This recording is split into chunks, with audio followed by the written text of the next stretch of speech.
د زندګۍ مثال دا په شان د واورې دی. څنګه چې واوره وخت سره ویلې کېږي او ان تر دې چې دا ختمه شي، داسې دا زندګي هم ده. دا تېرېږي او ختمېږي او فانې کېږي. انسان باندې بلکې هر څیز باندې فنا راځي. کامیاب انسان هغه انسان دی چې څوک په دې زندګۍ کې ایمان وروړي او نیک اعمال وکړي. دا انسان کامیاب دی، ځکه دا انسان هغه مقصد پوره کوي کوم مقصد دپاره چې دا انسان پیدا شوی. انسان او جن الله سبحانه وتعالی د عبادت دپاره پیدا کړي. د انسانان او پیریان دوی به د الله جل جلاله عبادت کوي.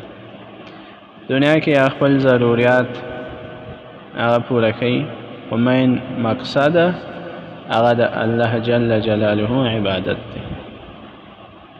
کم انسان چې اوس د زندګۍ دغه مقصد دا پوره کوي، دا انسان کامیاب دی.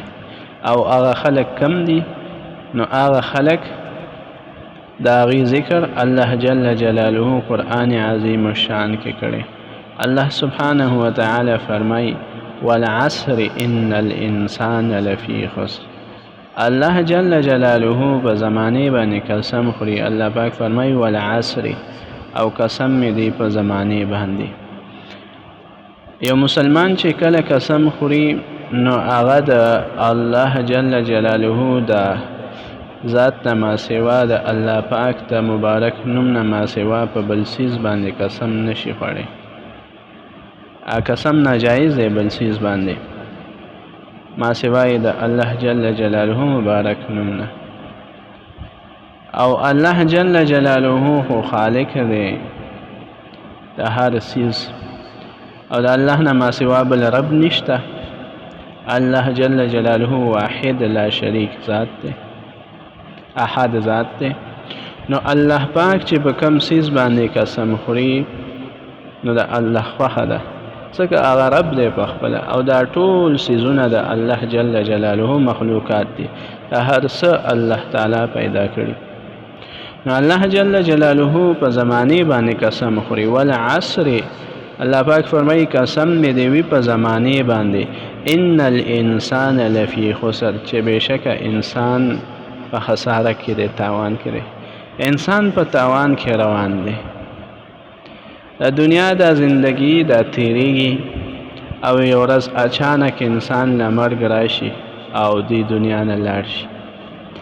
اوس که د انسان نیک اعمال کړي، ایمان راوړي، نیک اعمال کړي، نو دغه انسان آخرت کې کامیابیږي.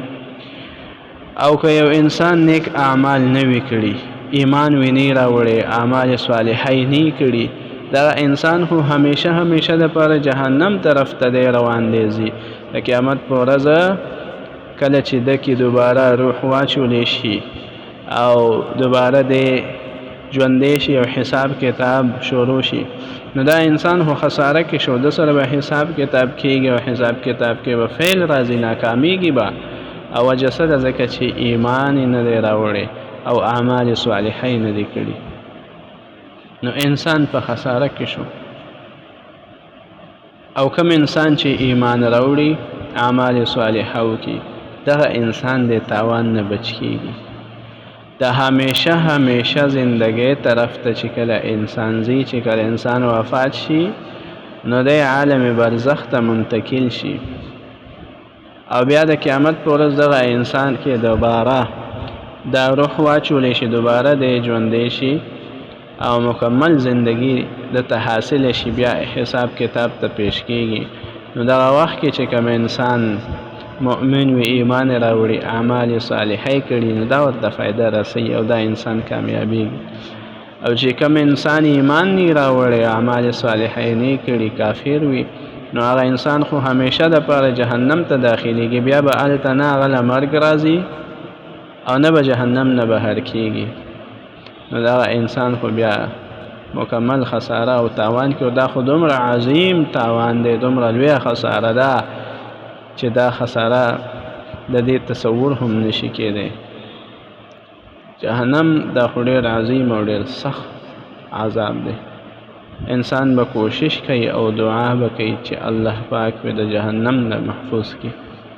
نو الله جل جلاله فرمای الا الذين آمنوا وعملوا الصالحات. انسان خساره کې دی خو هغه کسان الا الذين آمنوا وعملوا الصالحات، هغه کسان چې ایمان راوړي او نیک اعمال کړي دي هغه خساره کې نه دي. الا الذين آمنوا مگر هغه کسان چې ایمان راوړي او عملوا الصالحات او اعمال صالحه کړي دي، نیک اعمال کړي، دا خلک خساره کې نه دي. وتواصوا بالحق وتواصوا بالصبر، او دا خلک دا کامیاب خلک دی یو بل ته د حق وصیت کوي، د حق خبره یو بل ته کوي، د دین خبره یو بل ته کوي، ښه خبره د نیکو اعمالو خبره د ایمان خبره یو بل ته کوي.